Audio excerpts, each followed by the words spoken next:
আসসালামু আলাইকুম বন্ধুরা, কেমন আছেন? আলহামদুলিল্লাহ আমি ভালো আছি। আমি আজকে পাউরুটি নিয়েছি, পাউরুটি টোস্ট খাবে। এখন বলতেছে পাউরুটি টোস্ট খাবে, কি করব? তাই একটু পাউরুটি নিয়ে নিলাম, মেয়েটা খেতে চাচ্ছে। তাই এই যে এখন এখানে 4 পিস পাউরুটি নিয়েছি। এটা কিভাবে টোস্ট করব সেটাই শেয়ার করতেছি।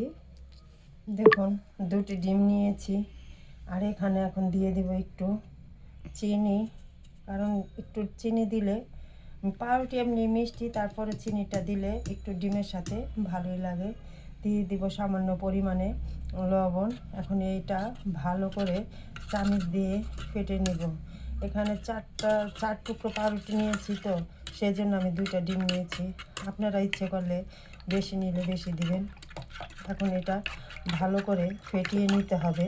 আর এরকম একটা চ্যাপটা চিকনা একটা জিনিসের মধ্যে নিতে হবে, যাতে পাউরুটিটা ভিজানো মানে ভালোভাবে হয়। সেজন্য যেইভাবে ভালো করে ফেটিয়ে নিতে হবে।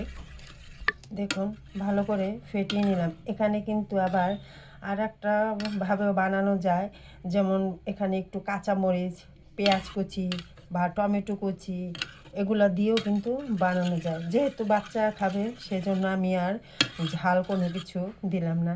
এখন আমি চুলায় চলে যাব। দেখুন, আমি একটা কিন্তু ফ্রাই প্যানটা আগে বসিয়ে নিয়েছি। এখানে কিন্তু অল্প পরিমাণে একটু তেল দিয়ে ভাজতে হবে, কারণ তেল দিয়ে একটু ভাজলেও ভালো হয়। তাই আমি একটু তেল দিয়ে দিলাম আর একটু ঘুরিয়ে দিলাম। আর ডিমটা কিন্তু চিনি যেহেতু দিয়েছি, তখন কিন্তু ভালোভাবে ফেটতে হবে যাতে চিনিটা গলে যায়। গরম হয়ে গেছে, এখন আমি একটা একটা করে চুবিয়ে চুবিয়ে দিয়ে দিব। দেখুন,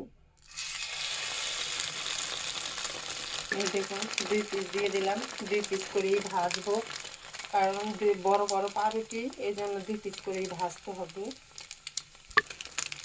দেখুন, 1 পিস কিন্তু 1 পিস হয়ে গেছে। এখন আমি উল্টিয়ে দিচ্ছি। দেখুন কত সুন্দর হয়েছে। এটা কিন্তু বাচ্চাদের সকালে টিফিনেও দেওয়া যায়। টিফিনে কিন্তু বাচ্চারা খেতে খুব ভালোবাসে।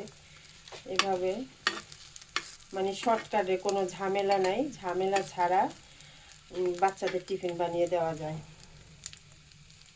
দেখুন হয়ে গেছে, এখন আমি উঠিয়ে নেব। এই যে দেখুন, এই পিঠ দোনো পিঠে কিন্তু হয়ে গেছে। এভাবে আমি 4 পিস রুটি ভেজে নিব। 2টা ডিমে 4 পিস রুটি হয়, এর বেশি কিন্তু হয় না। দেখুন হয়ে গেছে ডিম টোস্ট, একেবারে খুব সহজে, খুব কম সময়। এটা এতটাই সময় লাগে না, 5-6 মিনিট হইলে কিন্তু হয়ে যায়, বেশি সময় লাগে না। বাচ্চারা যখন তখন খেতে চাইলে কিন্তু বানিয়ে দেওয়া যায়। বন্ধুরা, ভিডিওটা কেমন হয়েছে? যদি ভালো লাগে একটা লাইক, শেয়ার, কমেন্ট করবেন, কমেন্ট করে জানাবেন। আর নতুন নতুন বন্ধুরা যারা দেখবেন, ভিডিওটি সম্পূর্ণভাবে দেখে আমার চ্যানেলটি সাবস্ক্রাইব করে দিবেন। আল্লাহ হাফেজ।